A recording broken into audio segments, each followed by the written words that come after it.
So Hmm. I think that's really noteworthy. So your own band, but before you started your orchestra, what group were you with, or were you with a group? At that time, right before then, around, and these sort of intersected. I was playing with. He still has a band, but it's a different kind of band than it was back then. A gentleman from Israel named Idan Santhouse, who Hmm. went to school with me at Purchase, who's also a composer, and I was playing in his band, and he was kind enough to play some of my music, Oh, that's neat. and he was playing a few of my songs. And around that time, I said, I love that he's letting me play a couple songs, but if I started my own band, then Hmm. I could just play all of my songs. Right. And that's what gave me the idea to start it up around that time. And in my band, occasionally we'll play a couple of his songs, just because I appreciate so much that he gave me a chance, to start playing my music. Right. So all of the tracks on this CD are your original compositions. Yes, all of them except for the very first song, Uh which huh. is Duke Ellington. Right. Uh, David danced before the Lord with all his might. Hmm. Right. Oh, I like that one. And since you mentioned it, I think we'll play it next.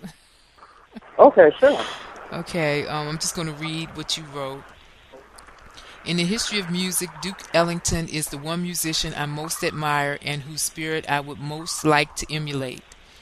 David Dance was first performed by Ellington's orchestra in 1962 as a part of his first sacred concert presented at San Francisco's Grace Cathedral. The composition depicts a scene from the Bible of 2 Samuel where King David danced joyously to celebrate the recovery of the Ark of the Covenant. Ellington's score calls for tap dancers, and that inspired me to incorporate a certain sense of animation and playfulness into my arrangements. Okay, and so now we're going to hear David dance before the Lord with all his might.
in my mind's eye, I can just see that being performed with the tap dancers and everything. It's beautiful.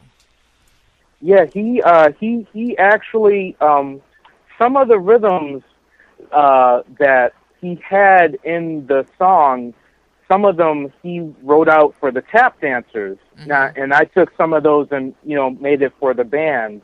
That's what I meant by trying to incorporate that. But I would have leave it to Duke Ellington, the genius of Ellington. I would have never thought of having a tap dancer and adding it as part of that. And also with the biblical theme, sometimes classical composers have taken that same passage from the Bible, but it ends up sounding much more serious. Right. And I think I really like Ellington's composition in that it really does to me sound joyful. Yes, it does. I agree. Okay, so I know this is your first CD effort. Are you already working on another? Yes, I would like to do another one in January of 2013, and I'm working on the music right now, writing it, and we're going to be starting to perform some of that at our shows coming up. The way this album was developed, well in advance, I had written the music, and we would perform it at all of our shows in order that it was on the CD. So by the time it came to record, all of those songs were really well rehearsed and tight, and everyone could shine on them because they were so familiar. Right. So I'm starting up that process now, because whenever I hear the record, when I listen back to it, it gets to the end, and I think to myself, well, I want to hear what happens next. And then I say, well, I haven't written it yet. I don't know how the story's going to go. Right. So that's what I want to work on now. Wow. Well, I like that process. And then, of course, the guys get to play it and, like you say, get used to it before you actually go into the studio. So, having done that, how long did it actually take you to record this entire CD? We did it in one day. One day? We did it in one day. Wow, that's amazing. Yeah, we just started at 10 in the morning. We finished up around 6. From 10 to 6? Yeah. Well, we took a break for lunch. We had lunch brought in, But I think sometimes with records, if they're recorded over a couple of days or a couple of weeks, there's a different energy from one day to the next, and it ends up, to me, not sounding as cohesive as everything being done in one day, which is challenging. But I think by doing it all in one day, you get a real snapshot of, how these particular human beings felt on this particular day, and that's reflected in the music. So I think it just gives it a little bit more authenticity doing it all at once. I mean, it was challenging. We were rehearsed right before then, and I scheduled it so that the recording would take place right after a bunch of shows that we had played. So it was fresh in everyone's mind, and we just went in there and banged it out. And did it. Wow. Yeah. Yeah, because I've talked to other artists, and they don't do it quite that easily. Yeah, and I don't know about maybe because they don't use orchestra, but this CD is definitely like that. I mean, I put it on when I played it when I got it, I played it on my next show, and I was like, I'm gonna play a couple of tracks, and then I was like, okay, well, I want to hear the next one, and I want to hear the next one, and I ended up pretty much playing the whole CD. Yeah, because it leads. I try to make them lead into each other, and have variety. It's challenging. You want to have in your set list, and also on the CD, you want to have a variety, but you also want one thing to lead into the other. So you don't want to play a bunch of fast songs in a row.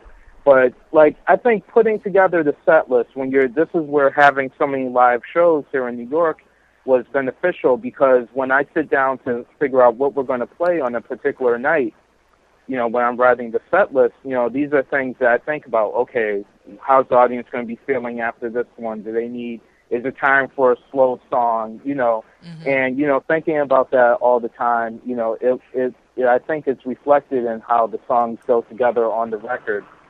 And like I said, we, on the shows leading up to it, I started to experiment to see, okay, which songs really go well together. There were other songs that, we could have put on there that maybe, might have been just as good, but I felt like, these are the ones that really go together and form a complete thought. So that was my thinking behind that. Right. Okay. Well, you know what? I want to play this one that you wrote for your son. Mm-hmm. First Lullaby. Mm-hmm. Tell us about the. I want you. I'm looking at what you wrote, but I want you to tell us. It was my son Gabriel. He's 2.5 now, and he's into terrible twos. But back when he was really I started it a couple weeks before he was born, and I was just thinking about what it would be like to be a father for the first time, and how that felt. And I just wanted like a very gentle melody. I had been, I had, myself and his mother, would sing to him before he was born. And, that was, I remember my mother singing to me from a very young age. So I just thought about what it would sound like, what would I want him to hear, what would I want the first music that he hears to be. And I just wanted something, gentle, but, nice and uplifting. And I hope, when he gets a little bit older, he'll be able to, if he decides to, play music, he'll be able to play it and say, my dad wrote this for me, before I was even born. So I wrote that one for him. And I've tried to play it for him as much as a toddler can appreciate jazz. I guess he likes it. I'm sure he likes it. Kids actually do enjoy music. My granddaughter is 2. She just turned 2 actually on the 4th of August. And when she hears the music, she just starts bopping. No matter what venue or genre it's from, she just loves music. So I'm sure he can appreciate it a lot more than you think. But we're going to go ahead and take a listen to First Lullaby.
That's so sweet.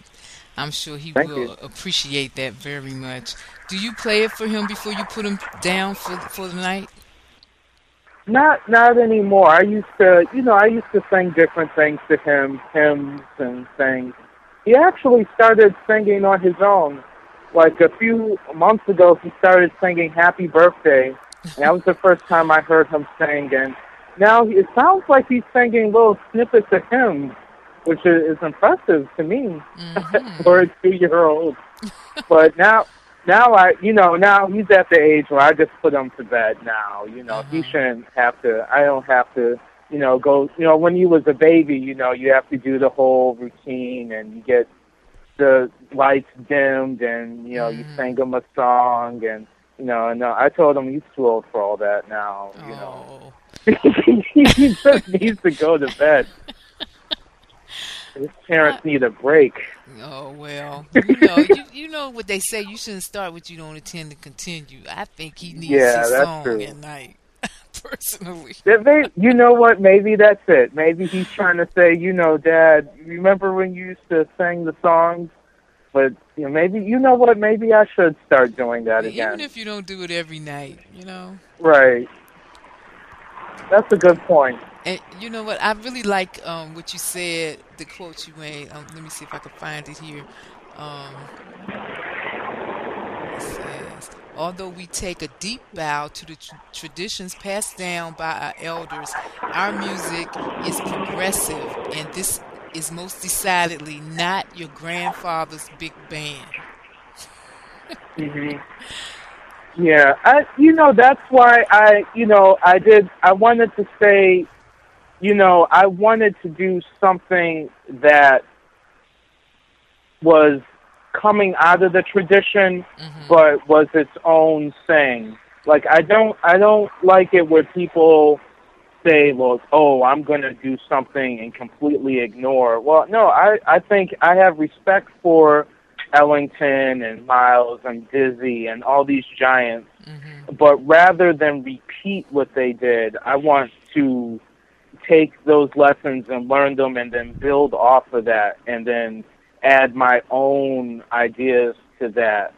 And, because I feel, that's what they did. When each generation, I feel, has an obligation to take what the past masters have done and incorporate that, but not just repeat it.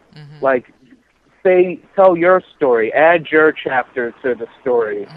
Don't just repeat everything, that Ellington did or Miles did, but take what they did and then build off of it. So that's what I meant by that statement. Right. I hope people didn't take offense to it, but they shouldn't, because your music speaks for itself. I mean, you did just that. You took from the elders and you built on it, and you created something totally new and totally fresh and very engaging.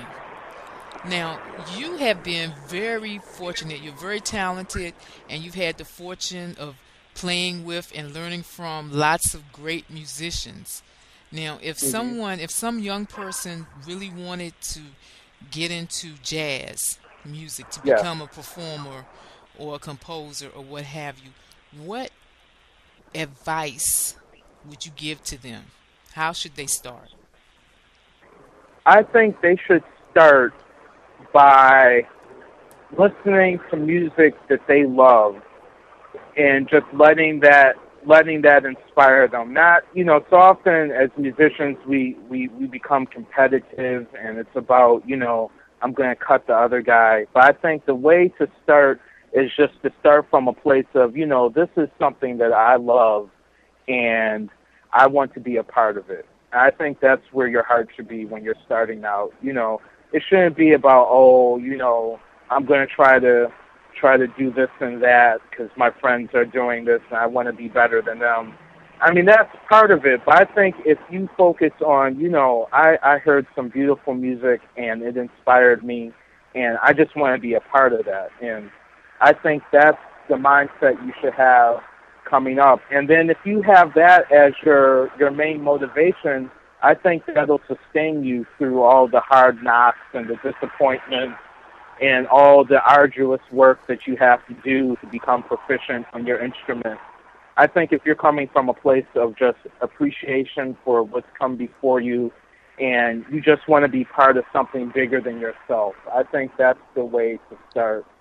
And really also listen to not only jazz but any type of music that inspires you. It doesn't if you're going to be a jazz player or whatever genre of music, you can take inspiration from any type of music. And Miles Davis was famous for he would always, towards the end of his life, he would always talk about, he was inspired by people like Prince and Hmm. even Cyndi Lauper, and that's not something you would expect coming from, a jazz trumpet Right. player, but he found something that he appreciated in different types of music. And even Louis Armstrong, he listened to opera all the time. Hmm.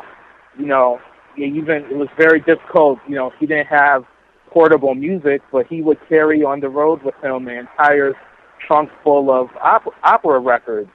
So at a certain point, it's all just music. And I think if you're coming from that place, then you'll be able to sustain your love of music through that.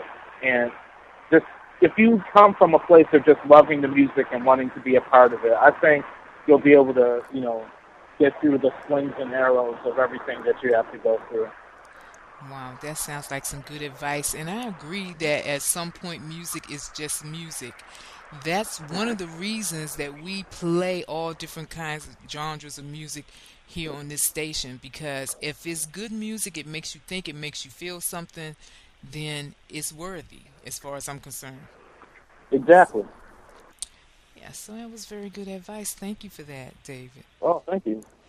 I should Now, write that down. yeah, In you case really somebody asks should. me, in case You someone, really. so I can remember what I said and tell myself that when I need encouragement. Yeah, well, you gotta get stay encouraged. That is so true. But now I want to I want to play this next song, and this is one of my favorites. I really just can't pick one favorite, but this one is entitled "Eyes Closed," and for this one, you simply wrote the physical expression of love. Yes, Okay. I just wanted it to sound I just wanted it to sound intimate, and I just wanted to have a feeling of warmth on that one. And it's a pretty simple melody, and it's very gentle. Hmm. So that's what I was thinking about on that one. Okay, well, we're going to listen to this one, and then we'll be right back with more from Mr. White. Okay.